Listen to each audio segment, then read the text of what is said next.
What is up, YouTube, tube. Okay, I'm sorry. What's up, guys? It is Mr. Cxc Boss, and today we're going through the principles of business POB. Um, I'm sorry, POB paper two general proficiency. Let's read our instructions. So it says, read the following instructions carefully. This paper consists of 5 questions. Answer all questions. Write your answers in the spaces provided in this answer booklet. Do not write in the margin. You are advised to take some time to read through the paper and plan your answers. If you need to rewrite any answers and there's not enough space to do so on the original page, you must use the extra line pages provided at the back of the booklet. Remember to draw your line to your answer. And if you use the extra pages, you must write the question number clearly in the box provided at the top of the extra pages. And where relevant, include the question part before the answer. So we have, so the POB exam is tomorrow or whatever time you're watching this. It might be today in the evening or tomorrow. Well, I just said that, but yes. So it's pretty scary, but you should not worry because Mr. CXC Boss is here. So let's go through some papers. All right. I'm sorry, guys. That's my pet bird. If you hear that. Okay, but anyways, so barter was the main means of payment utilized in early economies. Define the term barter. So here it says that barter was the main means. So yes, barter was originally what was used instead of money back in the early days. Right? I think we all know what barter is. So barter is um the direct exchange of one good or service for another. Ooh, okay, another without the use of money.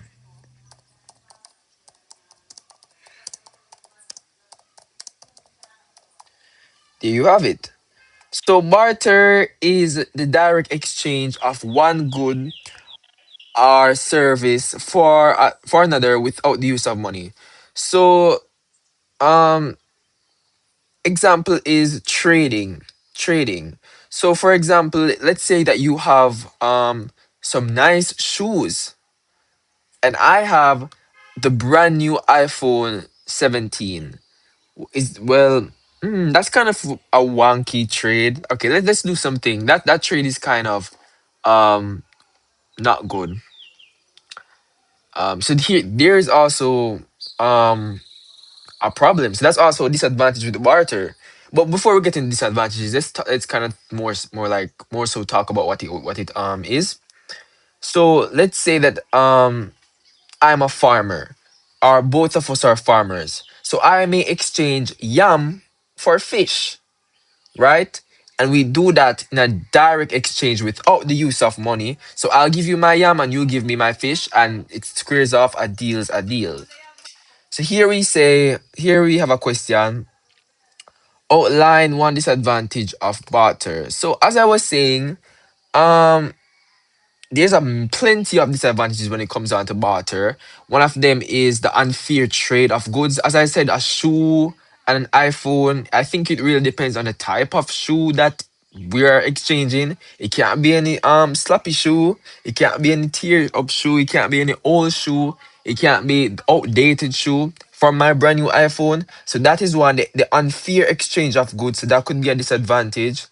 And that is one of the reasons why barter was also cut out because of the unfair usage of good. Um, so the question wants one problem with barter, and um a disadvantage is that both parties must want what the other has at the same time. So it could also be coinc. Okay, let me just write it. coincidence of wants. So it could also be a case in which oh my god, can I not spell? What is it? Is this not spelled correctly? Wait, it's not. It's actually not. Alright. Okay. Okay, coincidence of wants. That is one. And this is when basically they both bring the same thing. So if I have bananas and want rice, I can only trade if someone with rice who also wants bananas, if you get me. So barter can be difficult when goods are invisible or perishable, right? So when goods are more things that we have to be consuming. So some people are also really not trustworthy when it comes down to those type of things. So that could be a disadvantage also. So look, but I'm going to give you two that I feel like you'll be able to remember. So the unfair exchange. So we have the coincidence of wants and we have unfair exchange. Those are two good examples. State two characteristics of money. So it wants you to list two qualities. Whoa, my background is noisy. I'm so sorry for that. So it wants you to give two qualities about money, or something, or two qualities that make something money. So what makes money money? What makes money money? What makes money money? That's such a good question. So two characteristics are it is durable and it must be generally accepted.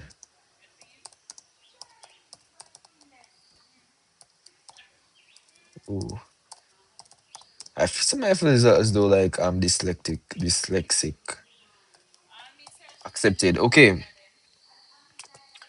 So money works because people trust and accept it. And it must be last through repeated use. Right? Let me give a couple more. It must also be divisible.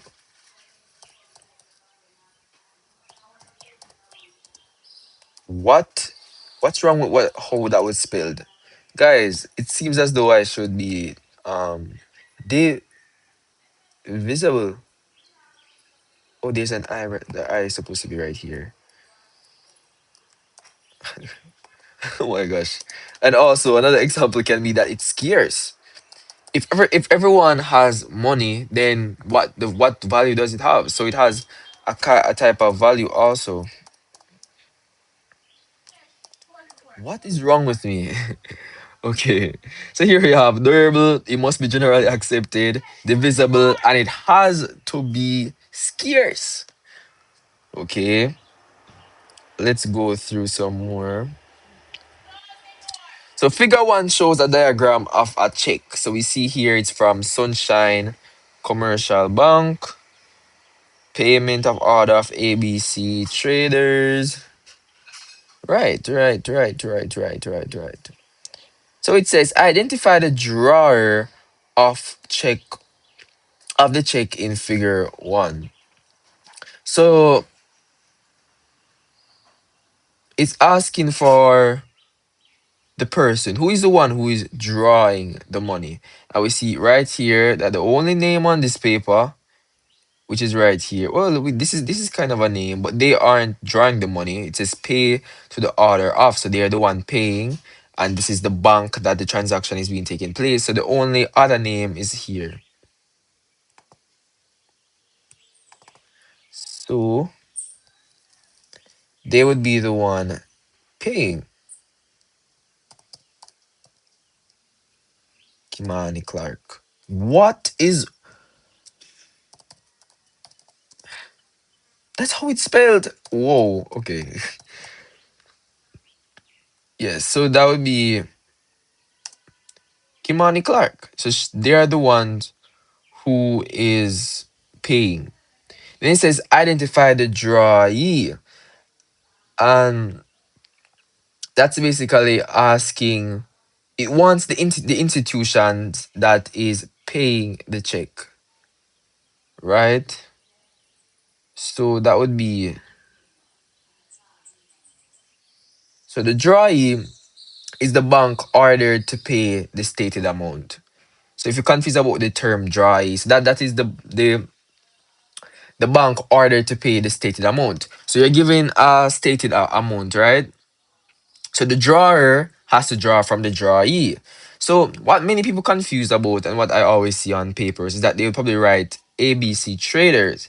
ABC traders is not the drawee, because they're not the one who is giving Kimani Clark the $6,000. They're not the one giving Kimani Clark the $6,000. It's actually Sunshine Commercial Bank, but they are the one who ordered the payment though. But the drawee would be Sunshine C Bank. Let's leave it there. Okay, pretty simple, pretty easy so far. We're doing really good.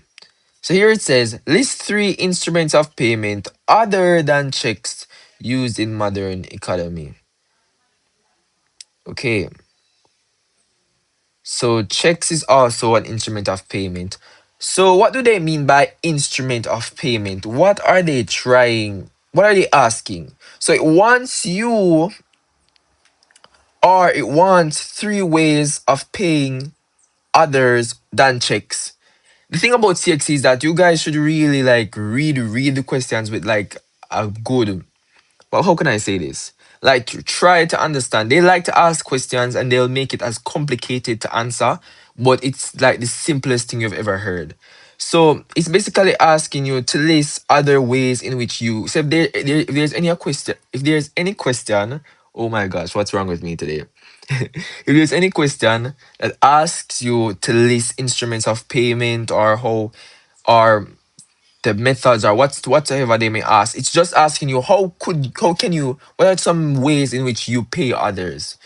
So list three instrument of payment. Okay, so we have cash, very common, we pay each other with cash every day. We have debit card, and we also have credit card. Yeah, so these are common modern payment methods. You could also say, let me give you some more, money transfer, or even banker's draft.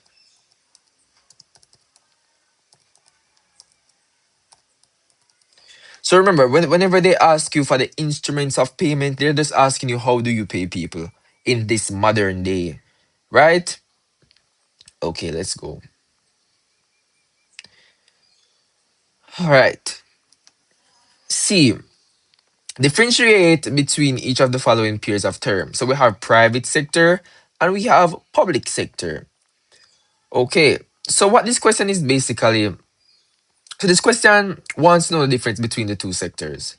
So the private sector is owned, let me unlock my text box right here. So are the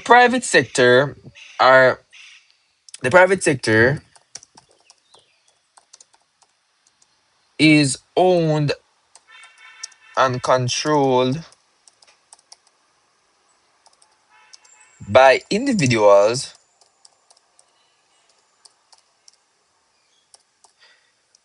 or private companies.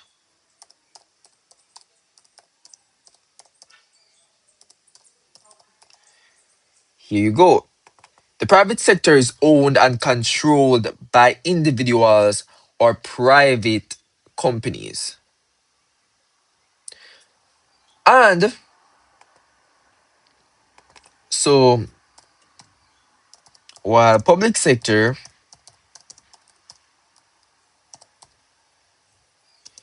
is owned, ooh, I messed up the S right here. Okay, is owned and controlled by government.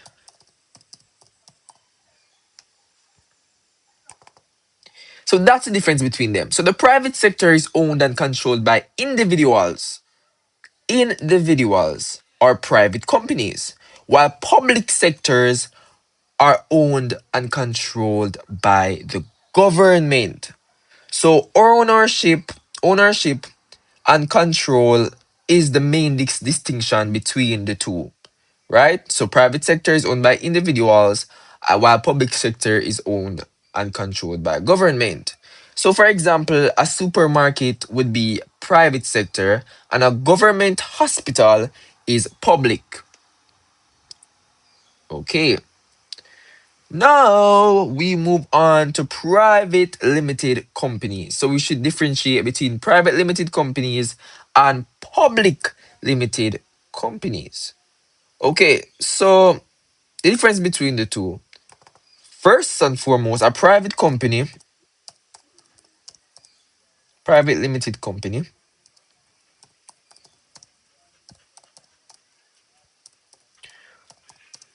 um, they cannot sell shares to the public.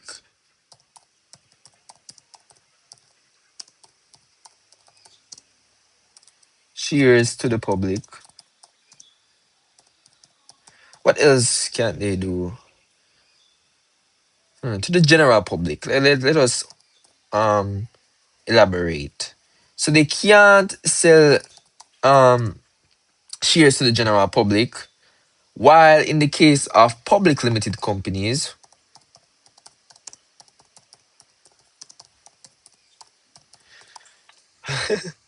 public limited companies, they can offer shares. So don't I'm going to explain what these mean when I'm finished, so don't worry about lack of understanding. Okay, so here we have. So a private limited company cannot sell shares to general public, and a public limited companies, while public limited companies can offer shares to the public. So that's one big difference that I see here. So the difference is the way um ownership is shared and the way it's shared and the way it's raised. So that is completely different, right? So I'm gonna give you an example. Family companies, right? You know, have you ever watched Beauty in Black? Though you have family companies are often private limited, right? While large listed firms are public.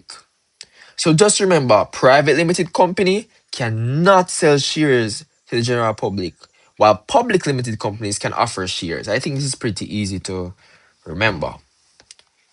Let's move on.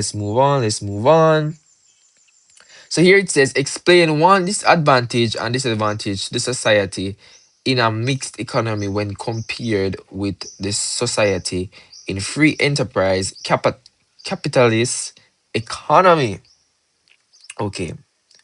So explain one advantage and disadvantage to society in a mixed economy when compared. Let me think. Okay. So basically what this question is asking for is that it wants one good reason, one bad point of a mixed economy compared to free enterprise capitalism. And this is pretty long, so take out your books. I'm not going to write. I'm going to say because this is pretty long, but I'm going to enunciate. I'm going to elaborate. I'm going to ensure that you understand. So one advantage and one disadvantage is that the government. So here, let me list the advantage first. Obviously, the government can provide social services and regulate businesses to protect consumers and work. And one, wait, I'm sorry. Do you guys get that? Let me repeat. The government can provide social services and regulate business to protect consumers and workers. So this can reduce unfairness and market abuse. While one disadvantage is that government involvement can reduce business freedom and may cause inefficient and it makes it very inefficient, causes major inefficiency, right? So the state may control essential goods, but businesses may face more rules, if you understand what I'm saying. So that's an advantage and disadvantage. Again, I'm sorry I couldn't write it out. This is actually just, it's really long. But let's move on. Let's move on. So we have here question two. List three utilized. Ooh, list three documents utilized in the operation of business. Okay, so so it wants examples of documents used in business operations. So can you guys guess think about some examples? This question is pretty easy. So what are some documents that businesses mostly use? Like you go to a business, you see what documents do you see them operating under? So we have our receipts. You ever would go to a supermarket, you can't leave without a receipt. They work on the receipts to know the prices. They yeah, receipts, I guess. Receipts is a document that they mostly use. You have invoice, also delivery note. Oh, why is it stopping me from writing? Let me give you another example. Like how it's 4 lines. Order form.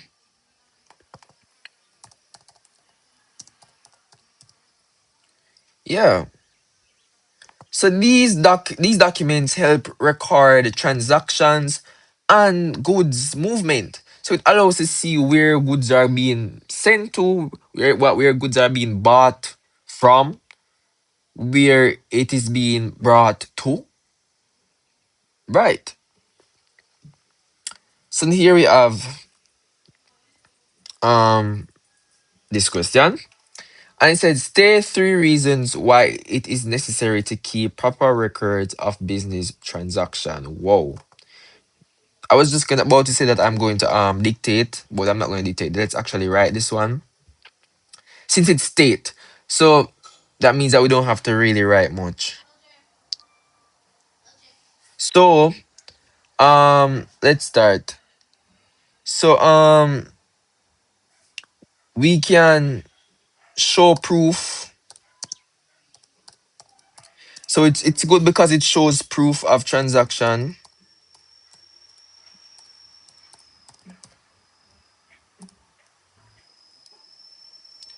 It helps to determine if you received a profit or loss.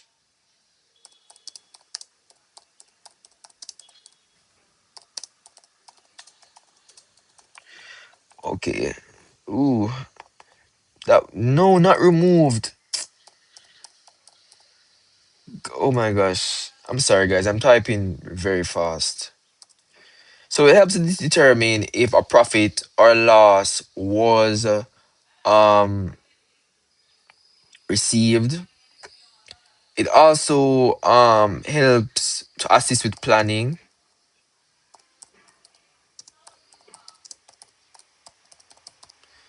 Planning. Oh my gosh. It assists with decision making. So it's very important to keep documentation of business records of things leaving and entering the business because it's really helpful. Okay, describe each of the following types of insurance policies.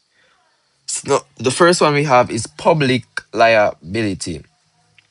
Okay, so public liability, let me write. Ooh, what am I doing up here? Okay. Oh my gosh, why does it keep on carrying me up here? Okay, here we go. Public liability. So public public liability Public liability insurance covers a business against claims made by members of the public for injury or property damage caused by the business. Okay, so basically, this ensures that nobody can wait. Why am I speaking patois? So nobody cannot tell any lies on you, right? So let me write to that definition in case you didn't catch it. So public liability insurance covers a business against claims made by members of the public, or what did I say, for injuries. Oh my gosh, wait, it's going out here. I didn't even notice. Wait, how do I make it not? Can I? Okay, here we go. Let me do one more. For injuries or property damage. Okay, so this is an insurance that covers a business against claims made by members of the public for injuries or damage. So um it protects the business from costs arising from accidents involving customers and visitors. So for example, if a customer slips in the shop and let's say they break some a part of their body and sues for damages, then you know that you are covered. All right. So you can, let's now look at employer's liability. Now, where is it? Okay. Huh. So when it comes down to employer's liability insurance, um, this covers, let me just write a simple sentence and explain. So this covers the business. This covers the business against claims. So it's basically the opposite. So while this up here takes, okay, let me just finish writing. So this covers business claims made by members of the public. So individuals who say, "Oh, I'm just going to buy something in that store, or I'm just going to buy something in that shop," and let's say that they go into the shop and they slip on something, an ice cube, for example, and they broke a part of their body, then the public liability covers this. But when it comes down to employer's liability, this this happens when actually employees um the what could I say, when employees get into an accident or they get injuries or damage, or let's say they broke a window or some kind of property damage there, you know. So so this covers a business against, I think it's against, I was saying, claims made by employees who are injured, so employees who are injured, let me just list: injured, sick, just all of the above. All right. And again, I always say this when it comes down to these questions. I don't write the full discussion. So here it says describe. So you should not just write this one line right here. I would suggest you make it stops about like right here, right here. So describe it based on your understanding. What could you say? So you could add a more examples. You could you could stretch it out. You could extend the what you're saying basically, adding words, filler words. Basically, this just looks like, you see how this sentence is very short. It doesn't look like it will. Well, it's kind of 2 marks still because they're both 2 marks. But I would suggest that you put in as much information as possible to to like ensure that you grab the 2 marks, if you get what I'm saying, to ensure that you grab it by the neck, to ensure that you win those 2 marks. But for me, when it comes down to this explaining, I'll just list a couple sentences. Okay, now we have C. So it says, define each of the following principles of insurance and state one example of each principle. So the first one we have is insurable interest. So insurable interest, where is my text box? So this means, ooh, this means the insured must stand to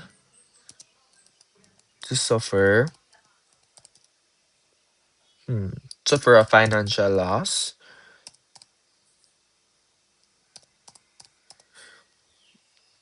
Financial. Ooh, did I spell financial incorrectly? I'm telling you guys, I'm deaf. I genuinely feel as though that I am dyslexic. Okay, I keep, anyways, loss if the insured item is damaged or lost. Okay, so basically what I am saying is that um you cannot insure something unless you have a real stake in it. So a person can insure their own car, for example, when it comes on to this. So this means the insured must stand to suffer a financial loss if the insured item is damaged or lost. Right. Now we have,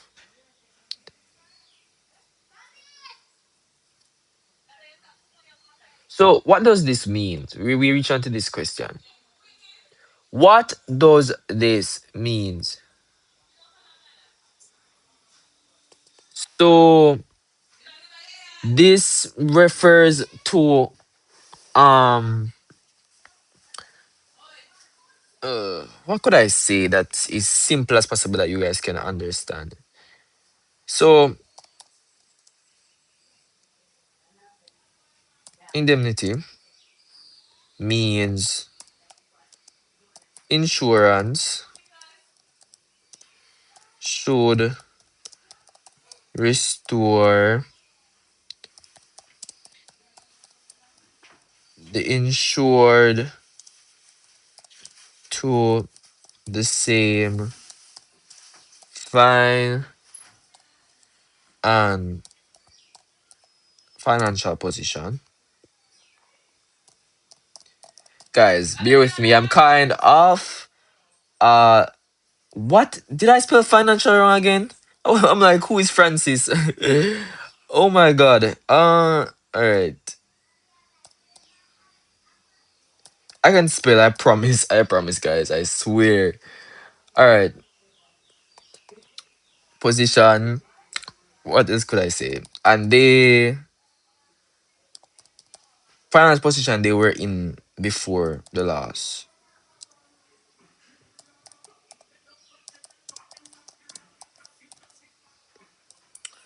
Okay.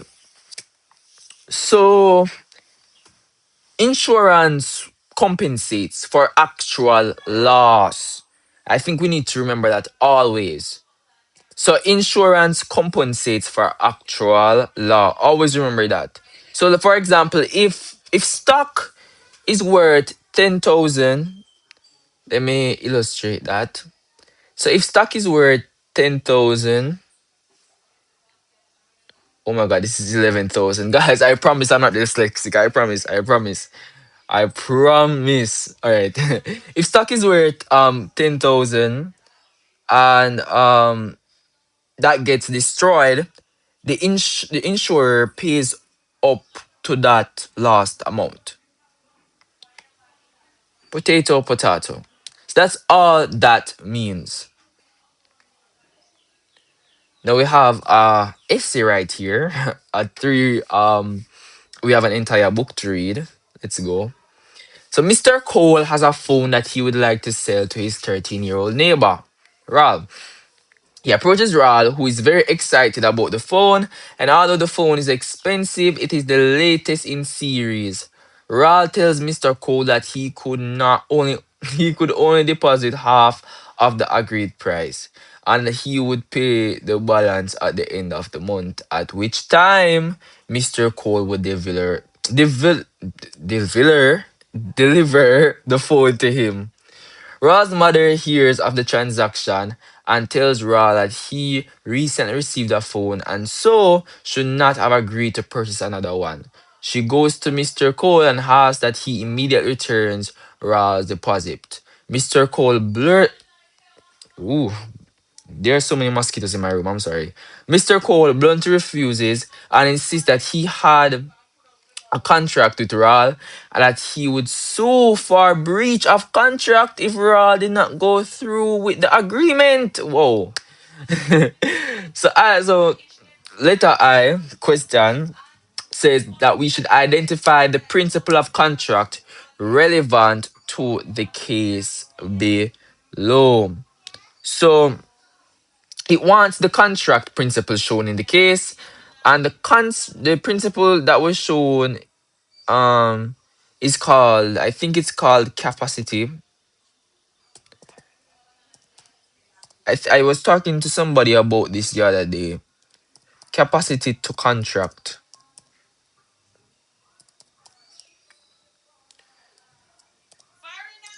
Capacity to contract. And that it Ra is 13 years old. So he is a minor and has limited legal capacity. Remember that he's just 13, right? So because he's a minor, as I said before, he has limited capacity to enter into a binding contract. So this person has nothing really over him because he's a minor. So here it says, explain whether Mr. Cole is likely to succeed if he sues Ralph. So as I was saying, will he succeed? Will he succeed? So as I was saying before, it's very unlikely that he will succeed because a contract with a minor, and I'm not going to write down this either, but let me draw. So he is a minor. Oh, that's the eraser. He is a minor. We're talking about a child here. So a contract with a minor, remember this, is because I feel like this good, they're going to definitely ask a question like this, where there is a contract with a minor. But you need to remember a contract with a minor is generally not fully enforceable. No. Especially for non-necessary goods like an extra phone. What? So since the phone is not a necessity, and Ralph is underage, the argument is likely voidable and enforceable against him. So let's draw Mr. Cole as the red man.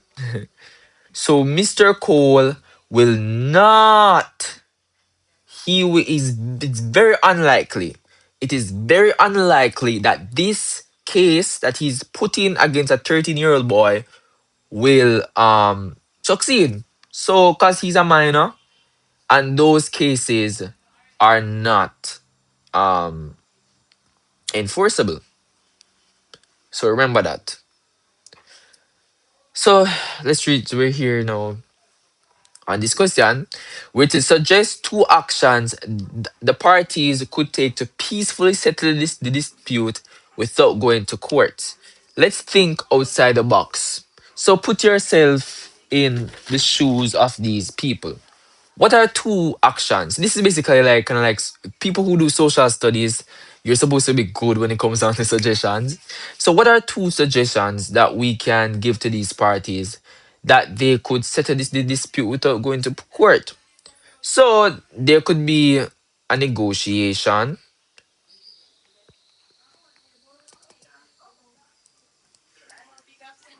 Yeah, it could be negotiated. I don't think it's that serious when it comes down to.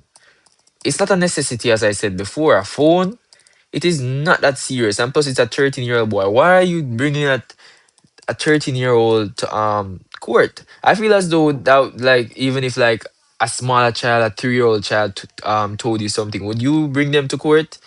They don't really have the mindset to, you know, think past a couple days, if that makes sense. But a 13-year-old, why are you bringing a 13-year-old to court? So there could be negotiation between the two parties, and also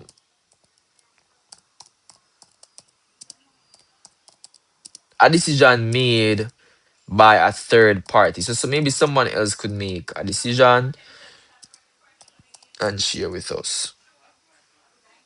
So these methods can resolve the dispute without legal action. I was also thinking family intervention. So we could put some family members, we could share ideas. So many things could happen. So question 3.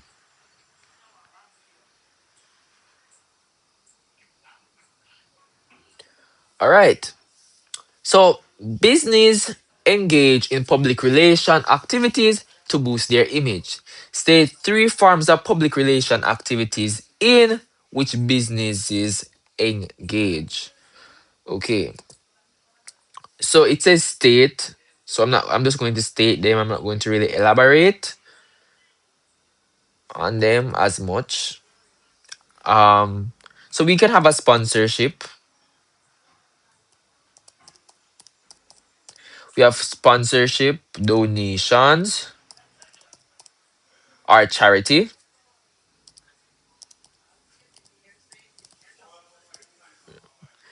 We can also have press releases. Or let me give you a simpler term: public events. So here we go. So I'm going to let's talk about it now. So sponsorships, donations, charity, public events. These can get people to engage with your business and public relations. Right? We can also do community service. There's many money. You can have open days where people come to your. Have you ever had an open day where you went to, like, for example, a not community, a business place, or even um what do they a college? Whoa, why couldn't I remember that? Or a university? They have open days where students go. Have you ever been to that? So you could also have open days.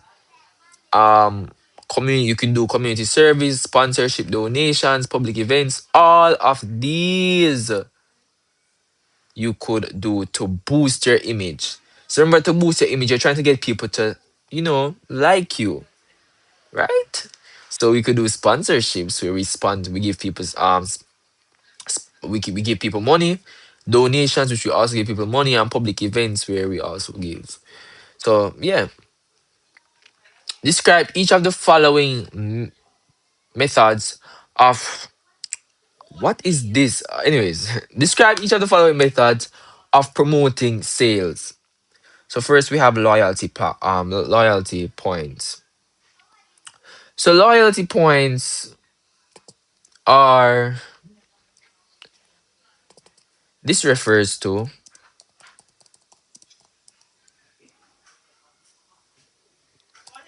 rewards customers earn each time. I'm sorry, guys. I'm trying to formulate a question. I feel like as though you can hear the keyboard typing as well. I'm trying to formulate a good question. A question. Whoa, I am not here. A good response. So this refers to rewards customers earn each time they buy, which can later. That's why I want to talk, because I feel like the typing takes up so much of your time, and we know, we have exams. So for discounts, let's leave it there. Are free products. Okay, so loyalty points. This refers to rewards customers earn each time they buy, which can later be exchanged for discounts or free products. So this encourages customers to repeat purchases, and I know that it's probably going to like put yourself in the shoes of these people. It will encourage you to buy and buy. So here's obviously the definition for it. But if they ask you to give how it is an advantage, and also how it is a disadvantage, I feel as though that's kind of like a loss as much as it is an advantage, because now people are going to be multi-purchasing, but also you're kind of losing profit a bit when it comes down to because you're also giving it away free. So let me give an example of loyalty points. So let's say example, a store give points for every $100 spent. So points like, let me tap up here. So let's say you bought a chocolate. So that's 1 point. Let's say you bought a sweet. That's 2 points. And maybe at the end of the month, they will calculate these points and the amount of points you get. If you get a certain amount, you'll be able to purchase something or get it for free or even discounts. So yeah, that's loyalty points. Now we have bundling. What does this mean? What does bundling mean? What comes to mind when you hear this? Right? So bundling, guys, let me know if you guys prefer if I just talk, or if, as a matter of fact, I'm not going to write. I feel as though it's taking up a lot of you guys' time. So let me just draw our demonstration. I feel like it's taking up your guys' time, and I'm such a slow writer. Okay. So this refers to, so bundling is selling two or more products together as one package, often at a lower price. So you guys ever like been to a supermarket and you see shampoo? Why do I keep on drawing with the eraser? So you see shampoo, you see conditioner, you see, what else do they have? What the else do they normally have in those packages? Maybe you'll see ear Vaseline or ear oil.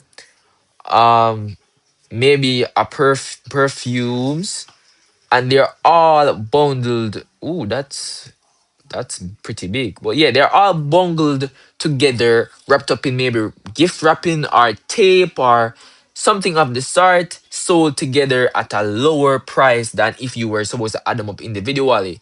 So it encourages buyers to purchase more items at once, and also encourages them to come back, because they're going to say like, when I buy them separately at other supermarkets, I get it for $1 million, but when I come here, I get it for only 800,000. Oh yeah, so that's what bundling means. So let me repeat the definition. So bundling is the selling of two or more products together as one package, often at a lower combined price. Okay. Okay, so here we have some things that we should define. So it says describe. So describe each of the following marketing activities. So first here we see pricing. Pricing is a very, very, very, very, very, very, very important process when it comes on to a business, right? You can't have a business if you don't have a price. Just think about it. Like, what business doesn't have a price? Like, right. So pricing is very important. So what does it mean by price? So pricing is the process of deciding how much to charge for a product or service. So the amount of money slash charge for a product or service. Right, pretty simple. We all know what prices mean. So that's what it means. I could elaborate a little bit more because it's more of a process. Because if your things are too expensive, then no one buys it. And if your things are too low, then you're lose. Then you're going to be losses. So the price affects profit, it affects demands, and it affects competitiveness. So let's say a bakery sets the price of a loaf of bread for um I can't even list any price, but let's say that it's very expensive, and obviously people are probably going to buy from another bakery. So this is a really important marketing activity. So you could probably start off the definition by saying pricing is a very important or a crucial process in a business. Um, it is a process. Wait, is that sentence okay? It is a process of pricing or deciding how much to charge a product or service. Now we have distribution. This is also a very, when I say like these both, I like these two things that they give, but these are very important. So this is also an important process. So distribution is how your goods are going to go out there, right? How your goods are you make. Let's say for example, you like to make flowers. You make a flowers. Oh, where is your flower going to go? So this is the movement of goods from producer to the consumer or final user. This paper is very easy so far, don't you think so, guys? So yeah, again, I would suggest you stopping here when it comes down to writing, or even here. I think here would be for this, because this is pretty simple. What is this? Gods? The movement of gods? Whoa. I'm sorry, guys. I'm telling you. It's probably the keyboard. Whoa, it just erased everything. So the movement of good. So the movement of good from producer to the consumer or final user. So it ensures products are available where and when they are needed. So for example, a wholesaler delivers goods and services. So there's plenty of trucks that drive and will let off goods, so they distribute the goods, right? Distribute it to other supermarkets, to shops, and all of those good names. Now we have the so firms utilize different strategies to determine the price at which products will be sold. Complete the table below by identifying each pricing strategy described in column 1. So here is column 1 here. Description.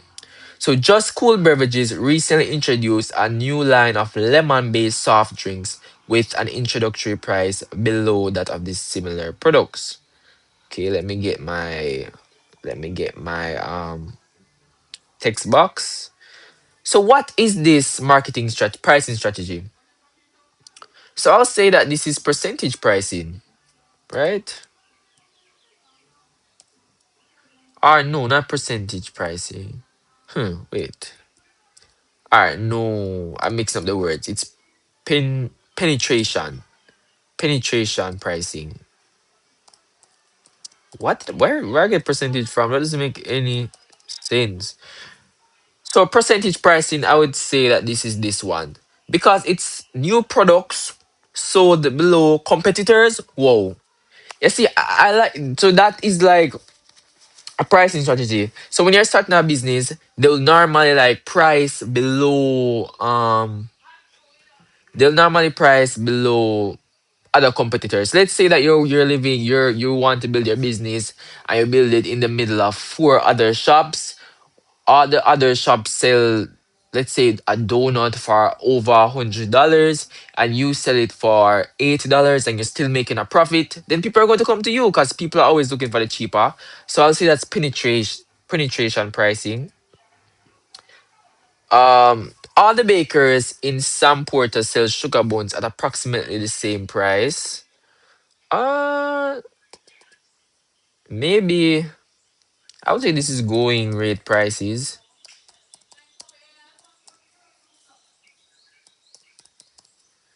Pricing, right. So similar prices across bakeries is going rate prices. That's what it means. The Jazz Festival charges different admission fees for students, adults, and seniors.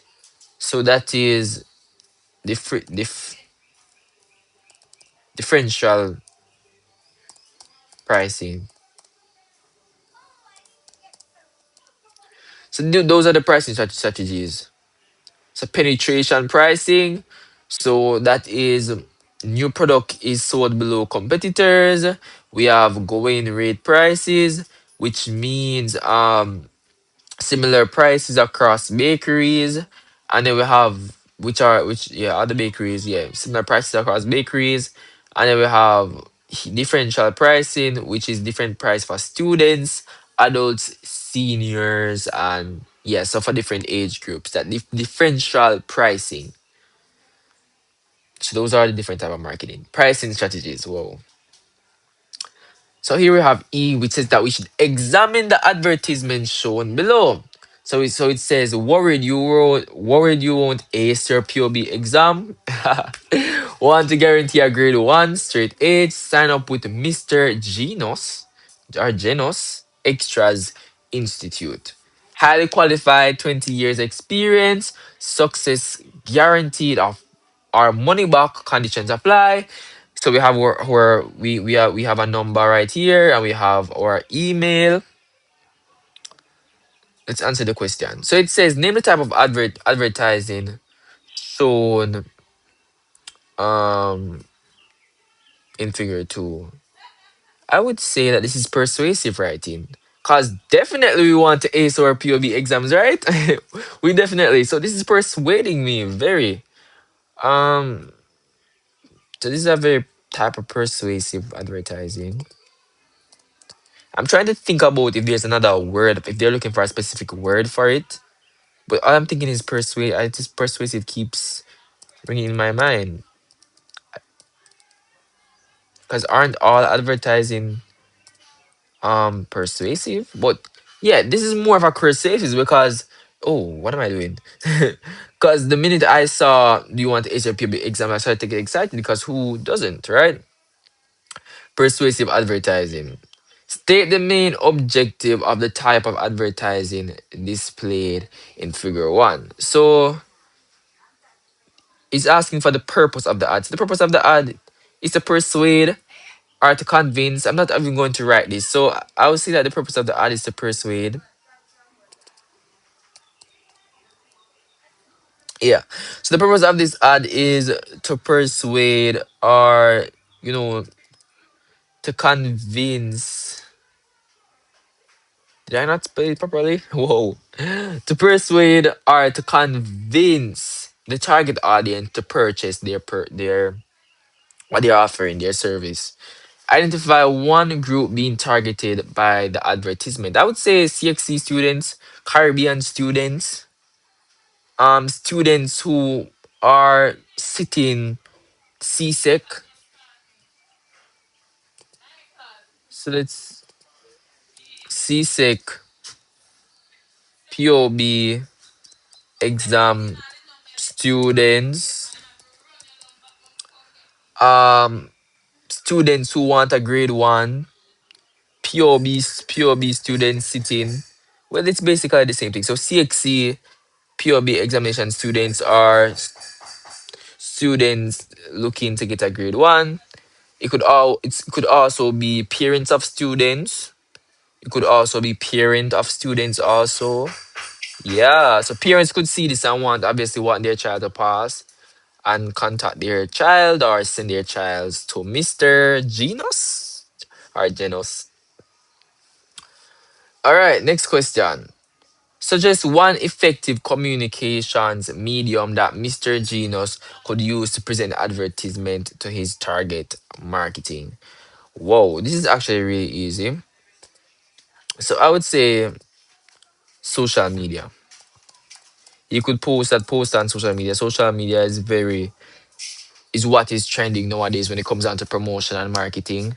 Social media is what everybody is using. We're all on social media. I know this video is literally on a social media platform, YouTube.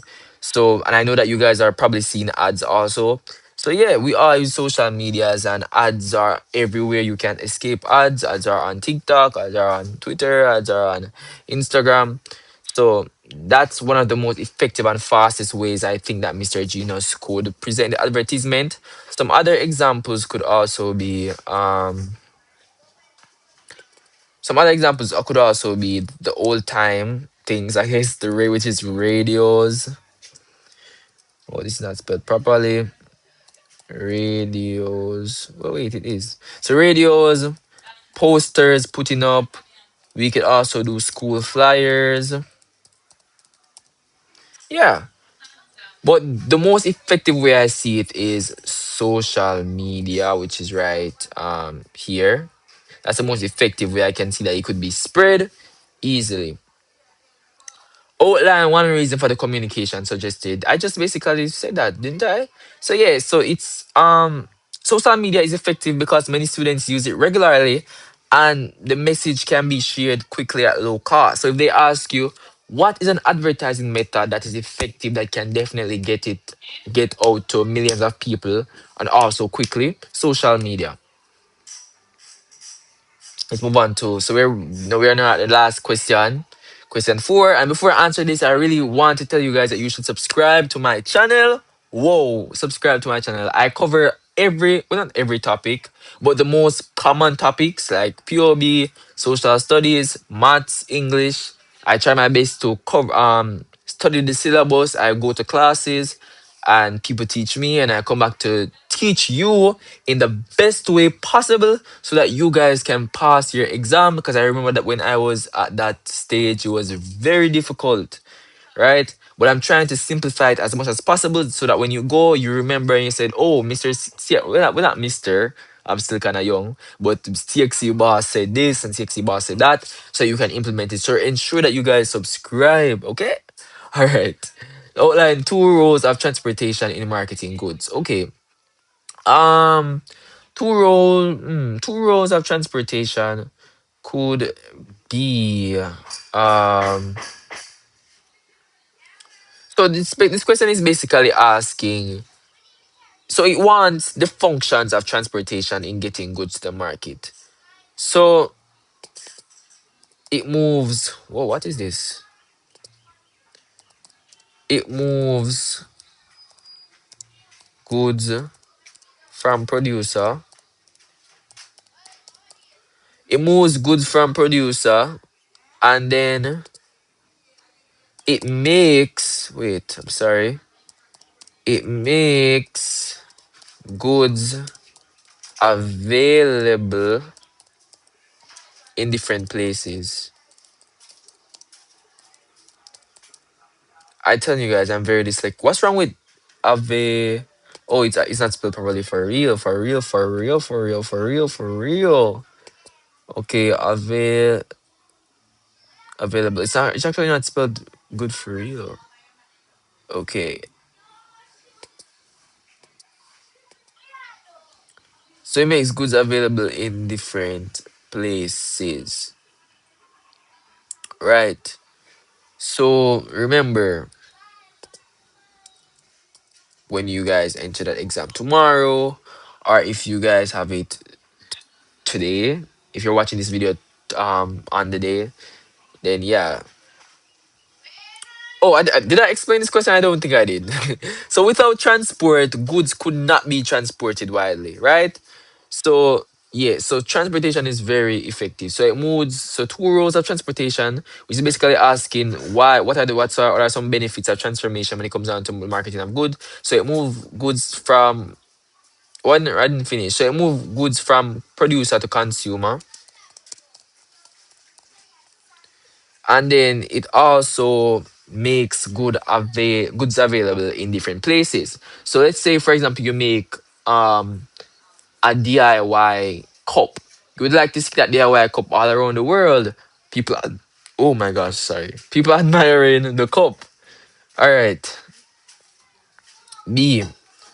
Identify the most suitable mode of transportation for the movement of each of the following products. Vaccines from Canada to Grenada. So we are supposed to list the best transportation mode for each of the items. So vaccines from Canada to, I don't think it probably should be trusted over water. I would say over the air in airplanes, right? The reason for my answer is that vaccines are urgent, and also I think boats and ships and not boats and ships. That's what I said. Yeah, they they are very slow over water. So on airplane, it arrives more quickly, and also vaccines are sensitive, so it's better if it's taken over in a plane. Why did it change ear to far? What is wrong? What is wrong with this? Okay. Now we have lumber from the parish of Saint Joseph to the parish of Saint George in Dominica. Okay, Dominica. They were Dominica. I guess this can be rolled. They're not pretty far from each other, right? So lumber within an island is the best to be moved by road. Lumber cannot be moved by sky. Lumber is difficult on boats. I guess it's not difficult. It can happen, but I guess it's a little bit more difficult. I would say by road, and plus these aren't far from each other. Saint Joseph. Why would you need a boat to just travel on the exact same island, or why would you need a plane to just fly from here to here? Like you get me? Statistics on Cxc results from Barbados to Saint Lucia. I would say this could be done electronically. Electronic or telecommunication. Telecommunication. All right. So statistics can be sent instantly by electronic. It's not something that's physical. You just need the statistic. So this could be sent electronically. This could be sent, you know, I think that's very simple. It's not something that has to be traveled by road when it could be just be a simple text. Well, obviously, CX is kind of a serious something. So it cannot just be just a simple text. But there's plenty electronic platforms that could be used to transfer those results and examples. Crude oil. So now I think we can use travel by sea or boats or whatever. So this could be traveled by sea, right? So crude oil is bulky and best moved by sea, and plus it's been being moved by sea. Why did they change this to his? Right. So it's been being moved by seas. So why stop? It's so yeah, from Trinidad to Tobago by sea. Whoa, my. Okay, so we have to wrap this up. But we're basically wrapping it up. State two problems that may be encountered in the distribution of mangoes from the Caribbean to the United States. Uh, Two problems in distribution. I would say that the main reason is because it's a perishable fruit. So it could be spoiled.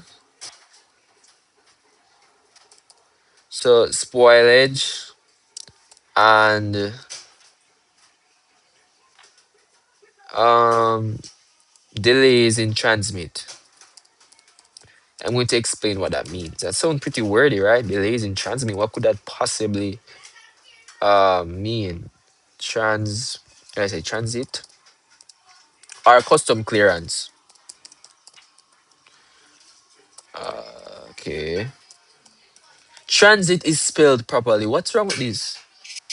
Leave me alone, please. I promise I can spell. Okay. So mangoes can rot. That's why I said spoilage. It's perishable. It can rot. So why are we transporting orange? Well, orange. Why are we transporting oranges from the Caribbean to the United States? Don't they have mango trees? It can be spoiled. And the reason why I said um, delays in transmit, delays can reduce the quality, right? So the time that it takes to travel, the mango not only can, so let's say it doesn't spoil, but it's not going to be the best as if it was freshly picked. Okay. Other than the use of global position systems, GPS technology, outline two measures that firms could take to reduce some of the problems encountered in distributions of goods globally. So, some what they could do is,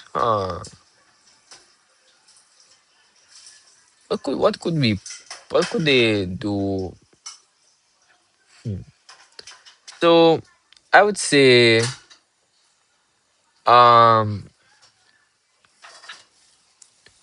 use refrigerate use refrigerated containers.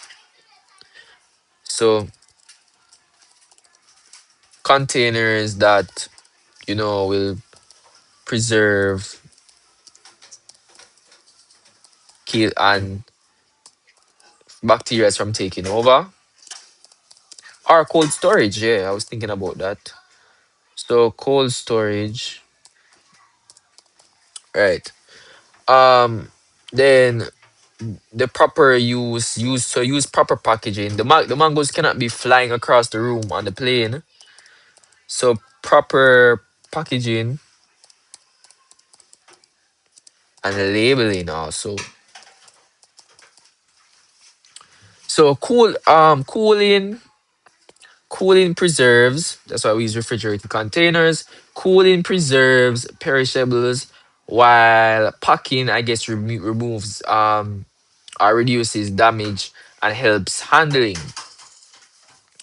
Okay, all right. Let's try and wrap up this paper. We're at question 4D. So it says Queenstone Traders Inc. provide this distribution services for a wide range of imported and locally produced goods. The firm has a fleet of 10 trucks and the managers want to use global positioning systems in the management of the company's transportation. Explain two benefits of Queenstone Traders Inc. could that Wait, explain two benefits Queenstown Traders Inc. could gain by utilizing GPS in management of its transportation. So we have plenty of lines here. This is going to take a while. So I think it's best if I draw it out to reduce time. So what is this question is basically asking is it wants the benefits of using GPS in fleet management.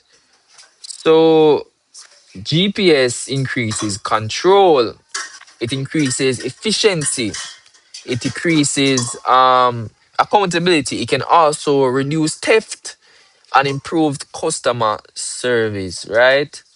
So GPS is very crucial when it comes on to the transporting, right? So what was I say I was about to draw? So let us like kind of break it down more. So first, it helps to manage the track of location of trucks. So you always have a track of where the trucks are at all time. You have a track of where. Wait, how can I draw this properly? So let's say that this is the land. We have some seas. Where? Oh, some seas. And here's our truck. So we wait no. Here is our truck. So we have a track of where the truck is all the time. Another benefit. I'm going to list. Okay, let me just list one more. Is that it helps to improve route planning and reduce fuel. So it helps you to plan ahead of time. It helps you to wait. No, that's not the right one. It helps you to plan ahead of time of your destination, and like and also in the process of that help you to reduce fuel. As I was saying that it also can help to reduce theft, so no one can steal what you have just like that. So those are benefits of utilizing GPS in management of its transportation. Okay, okay, okay. Do you guys understand? Do you guys understand what is happening? What is happening in the chat? Anyways, question 5. List 3 financial institutions other than commercial banks. Whoa, whoa, whoa. Okay. So it wants examples of non-commercial bank institutions, obviously.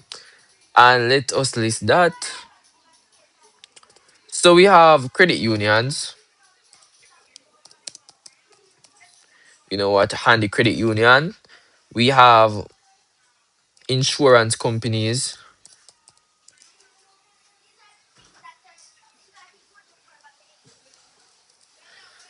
Uh, yeah, insurance companies. I'm sorry, I'm thinking of other examples. So insurance company, and also you have building societies.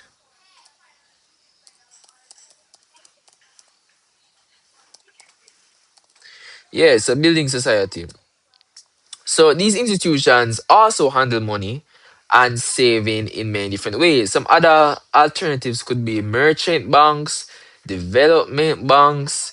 We could also use mortgage financial institutions. There's plenty of different institutions that deal with money and finance and provide financial aid. Okay, list 4 services offered by commercial banks. So 4 services offered by commercial banks. And here we're just listing them so we don't have to do much explaining. So it accept deposits. Um it gives us the ability to collect loans, so it grant loans. It transfers money,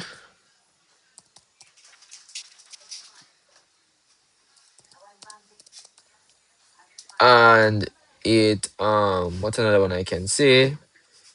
It gives us overdrafts. It attires to our ATM services.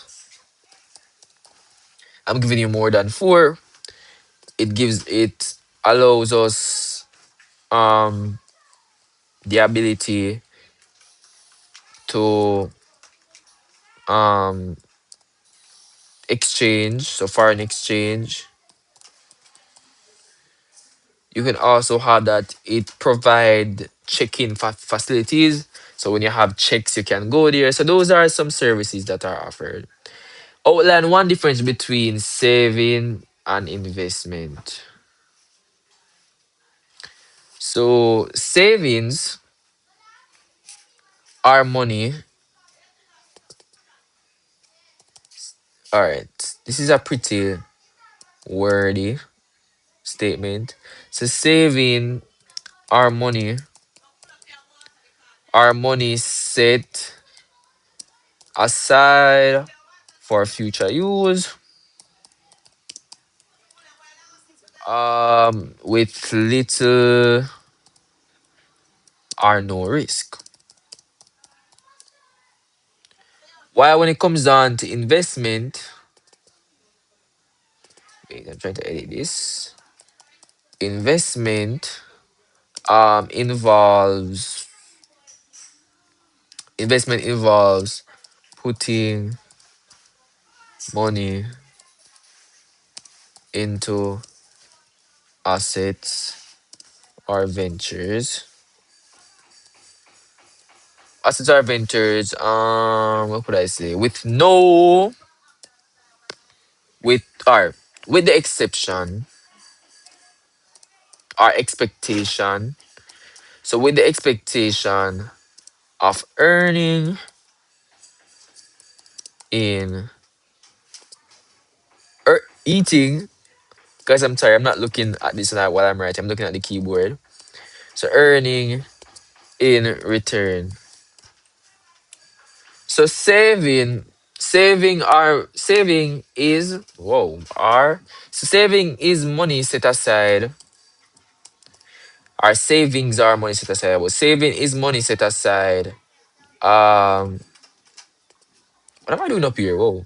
Saving is money set aside for future use with no little risk. With money set aside with no little risk, while investment involve putting money into assets or ventures with the expectations of earning in return. So savings are usually safer and more accessible, while investments just aim to grow your wealth, right? So savings, when it comes down to savings, um, you're just saving to buy something, right?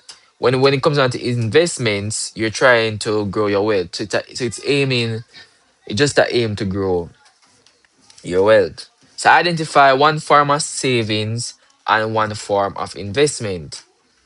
So um, a form of saving could be a saving account.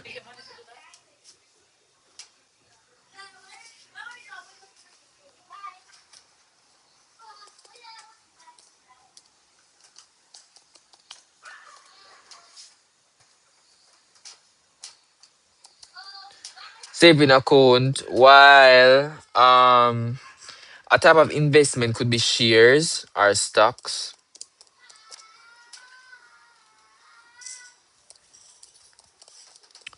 Yeah. So a saving account stores money. Whoa, what am I doing up here? All right, I'm sorry. Let us go down. Okay. So a saving account stores money securely, while shares are purchased to earn in return. Right. List three personal sources of capital that may be used to start a business. So some examples could be, and again we're just going to list and explain and move on. Personal saving, borrowing money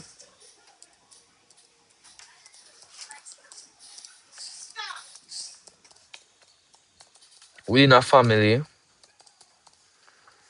or borrowing money from friends.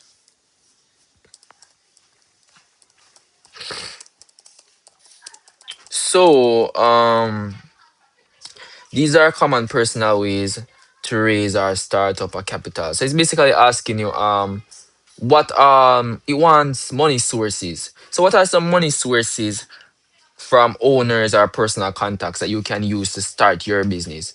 So when it mentions capital, it's talking about money. So these three personal sources. So personal means, family, people within your area, sources of capital of money that may be used to start your business. So personal savings, borrowing money within a family, or borrowing money from money. Whoa, borrowing money from friends. All right. Let me take that off.